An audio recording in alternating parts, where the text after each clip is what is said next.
तो हेलो दोस्तों, welcome back to new video of this YouTube channel, जिसमें हम पढ़ने वाले हैं गोलीय दर्पणों के लिए जो सूत्र होते हैं उन्हें। चलिए जानते हैं कौन कौन से नियम और सूत्र होते हैं।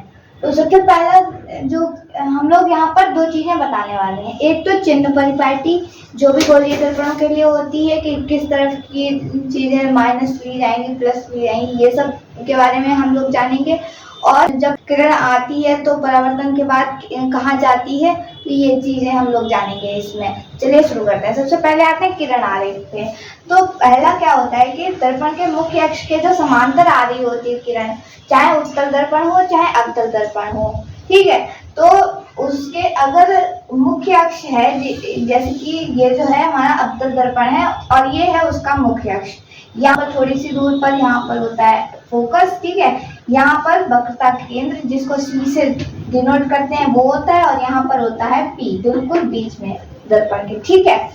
तो जब यहाँ पर ये समांतर, ये जो है ये आपका क्या कहलाता है, मुख्य अक्ष कहलाता है। ये वाली लाइन जो होती है वो क्या होता है, मुख्य अक्ष होता है, ठीक है, मुख्य अक्ष।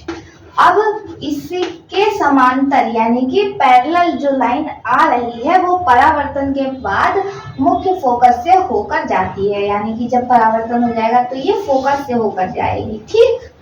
यही कहा गया है इसमें। अब आते हैं दूसरे पे। तो दूसरा क्या है, उसका ठीक उल्टा। तो इसमें क्या होगा, दर्पण के मुख्य फोकस से जाने वाली प्रकाश किरण परावर्तन के बाद मुख्य अक्ष के समांतर होकर जाती है, यानी कि जो मुख्य अक्ष है आपका, जिस पर यहाँ पर C होगा, यहाँ पर F होगा, तो अगर कोई भी किरण यहाँ से फोकस से होकर जा रही है और परावर्तन हो रहा है उसका बाद में, तो ये क्या होगा, परावर्तन के बाद समांतर चली जाएगी, मुख्य अक्ष के समांतर चली जाएगी। तीसरा है दर्पण के वक्रता केंद्र से होकर जाने वाली किरण जो होगी, यहाँ पर किरण लिख लो,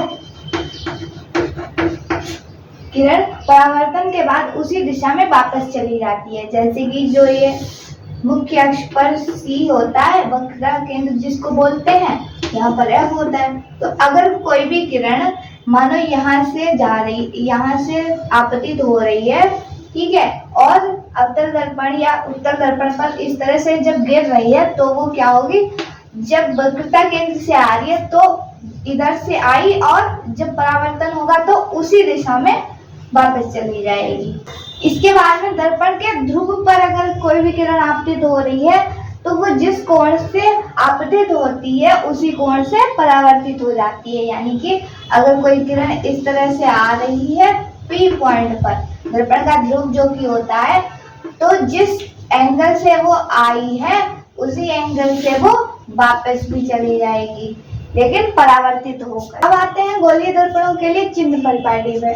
तो वस्तु सदैव दर्पण के बाईं ओर रखी जाती है, आप देख सकते हैं यहाँ पर बाईं ओर रखी गई है वस्तु, ठीक है।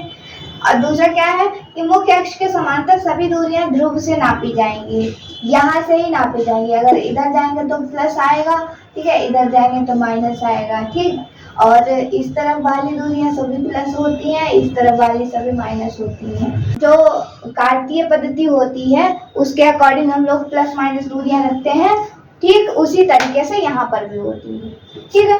तो तीसरा क्या है, मूल बिंदु के दाईं ओर सभी दूरियां धनात्मक और बाईं ओर सभी दूरियां ऋणात्मक होती हैं। मूल बिंदु के दाईं ओर सभी दूरियां धनात्मक और बाईं ओर ऋणात्मक होती हैं, ठीक। अब मुख्य अक्ष के लंबवत तथा ऊपर की ओर, लंबवत और ऊपर की ओर सभी दूरियां धनात्मक होंगी। उसके बाद मुख्य अक्ष के लंबवत तथा नीचे की ओर यानी कि यहाँ पर सभी दूरियां ऋणात्मक होंगी, ठीक है। तो इस तरह से हम लोग चिन्ह परिपाटी को ध्यान में रखते हैं, और कुछ किरण आरेखों के लिए भी ध्यान रखने लायक बातें होती हैं।